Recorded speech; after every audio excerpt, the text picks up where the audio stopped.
Ladies and gentlemen, please welcome Norman Finkelstein. A controversial figure, he's the author of several books including The Holocaust Industry and How to Solve the Israel Palestine conflict.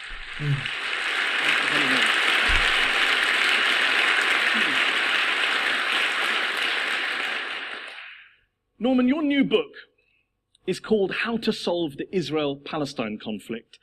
Given the US Secretary of State, John Kerry, is the latest person to have tried and failed to do so, what makes you think that you have the solution to this conflict? Well, first of all, Secretary of State Kerry did not try to solve the Israel-Palestine conflict in a way that's reasonable for both sides. He's basically, or has been basically, trying to impose the Israeli position on the Palestinians.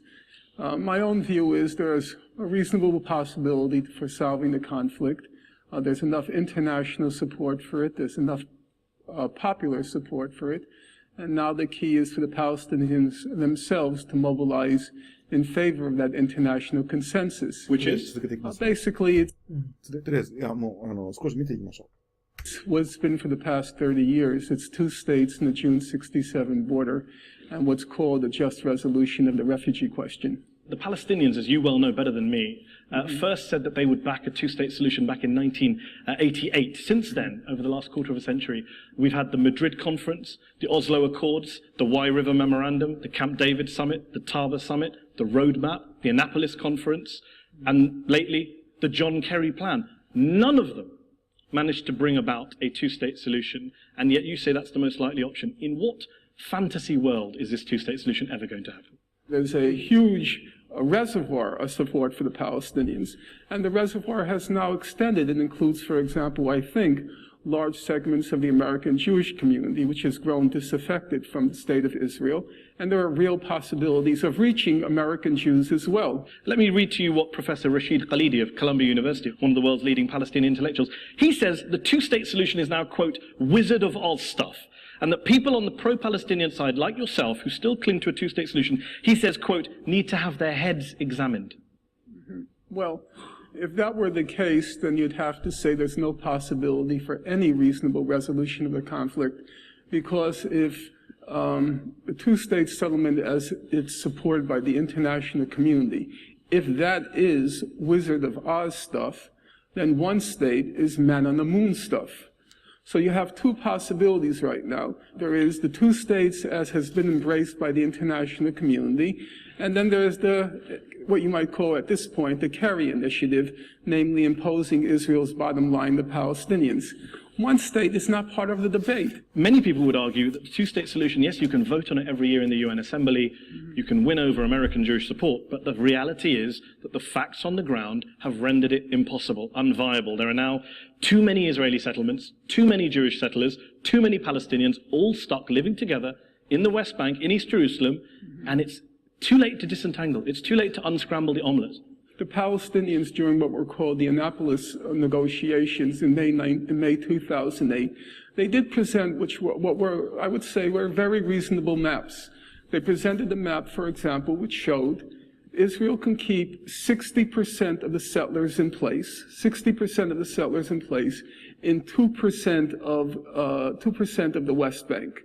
And the Palestinian state would remain contiguous, it would remain a viable state. So you genuinely believe that 500,000 heavily subsidized, heavily armed Israeli settlers, many of them religious fanatics, will just leave without a peep to bring about this two-state solution? Absolutely not. They won't leave without a peep. And there you have to know the details. But Tzipi Livni, who was then the foreign minister, she was in charge of negotiations, she didn't deny it was a reasonable map. She said, it's not that your map is physically impossible. She said it was politically impossible. That is to say, no Israeli prime minister could support such a map and still remain in office. The problem is not one of physics. The problem is one of politics. But let's go to our panel. つまり、基本的には、冒頭にも出てきたんですけども、彼的なやっぱ、ベラミも言っていたように、国際的に認められている観点で会話をしなきゃいけない。で、そうすると、June 67 border ってのを彼はさっき言ってたんですけども、まあだから、6 days はありましたよね。で、あの時にできた国境ですよ。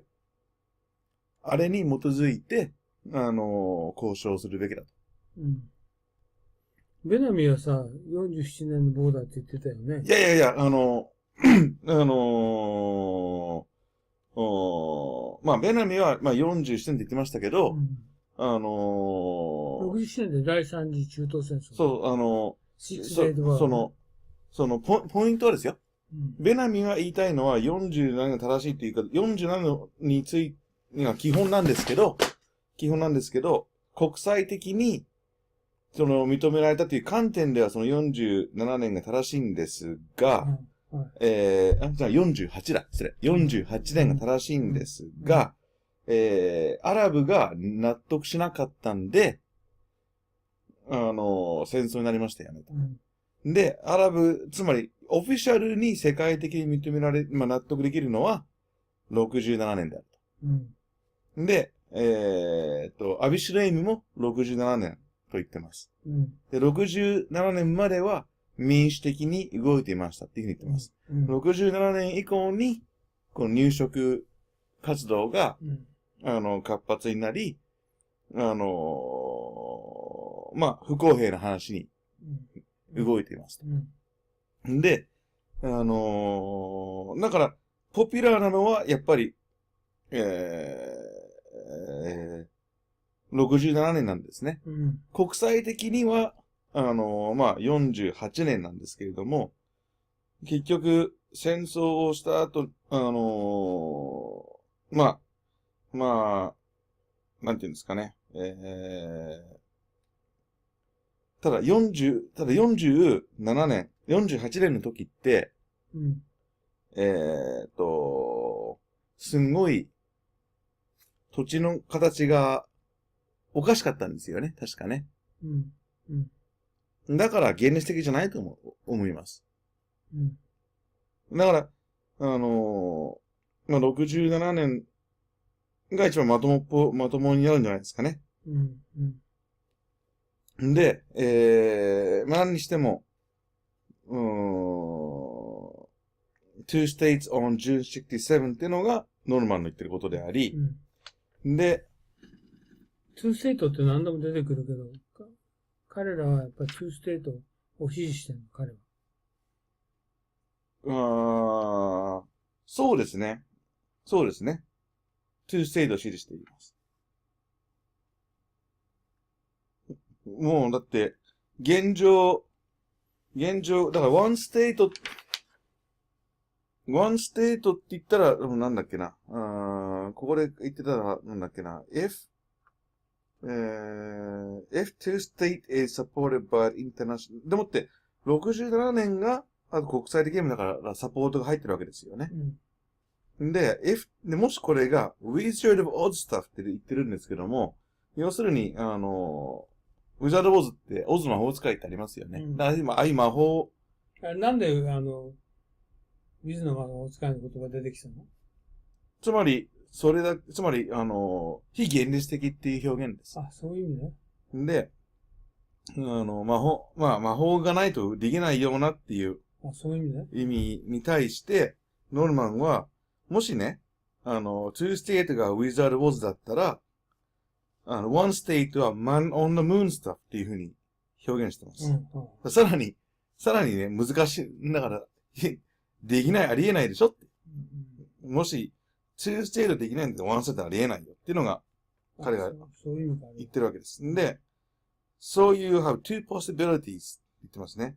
There are two states as has been emerged by international community, and there's a way you might call at this point the Kerry initiative, namely, imposing Israel's bottom line to Palestinians. The one state is not part of the debate. だから、one state はそもそも今のこの討論に入ってないわけですよ。だから、two state が前提でなってます。で、